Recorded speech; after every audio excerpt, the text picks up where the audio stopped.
मैं इस वक्त डीएनडी के पास खड़ा हूं और ये डीएनडी का रास्ता जो सीधे वो ग्रेटर नोएडा की तरफ जा रहा है। मैं कुछ लोग यहाँ पे खड़े हैं, मैं उनसे बात करूँ। भैया कहाँ से आ रहे हैं आप?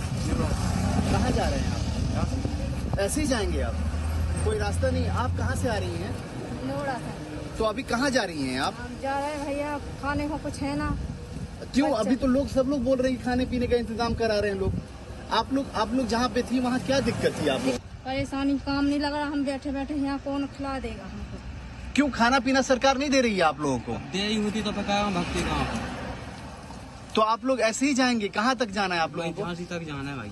भैया कहाँ जाएंगे आप? झांसी जाएगा सर, झांसी। तो आप लोगों को कोई मदद नहीं कर रहा है? मदद को नहीं कर रहा था। आई बच्चे को ऐसे ही लेके जाएंगे आप? बच्चे ऐसे लेके जाएंगे। अच्छा, जहाँ रह रहे थे वहाँ क्या दिक्कत थी? दिक्कत यह है, खाना पीना की दिक्कत होती है। खाना पीना मकान मालिक पैसे से मांग रहा था?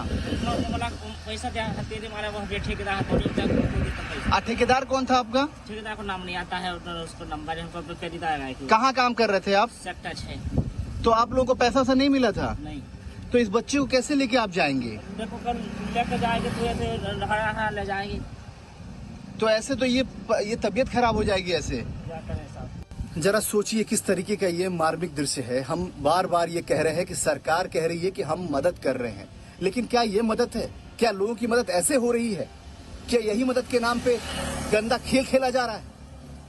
लोग परेशान हाल हैं। अभी भी ये परेशानियां रुकने का नाम नहीं ले रही हैं। जहां एक तरफ बार बार ये कहा जा रहा है कि कोरोना वायरस की वजह से कोई घरों से न निकले, ये लोग मजबूर हैं, क्योंकि साफ तौर पे ये लोग कह रहे हैं कि न खाने को है, न पीने को है, न पैसा है, और सरकार के दावे बड़े बड़े हैं। ये लोग यहां से झांसी जाने के लिए निकल पड़े हैं, वो भी छोटे छोटे बच्चों के साथ। मैं आग्रह करता हूं मुख्यमंत्री योगी आदित्यनाथ से, मुख्यमंत्री दिल्ली अरविंद केजरीवाल से और प्रधानमंत्री नरेंद्र मोदी से, कृपया इन तस्वीरों की गंभीरता को समझें। आशिफ इकबाल, जी मीडिया, दिल्ली।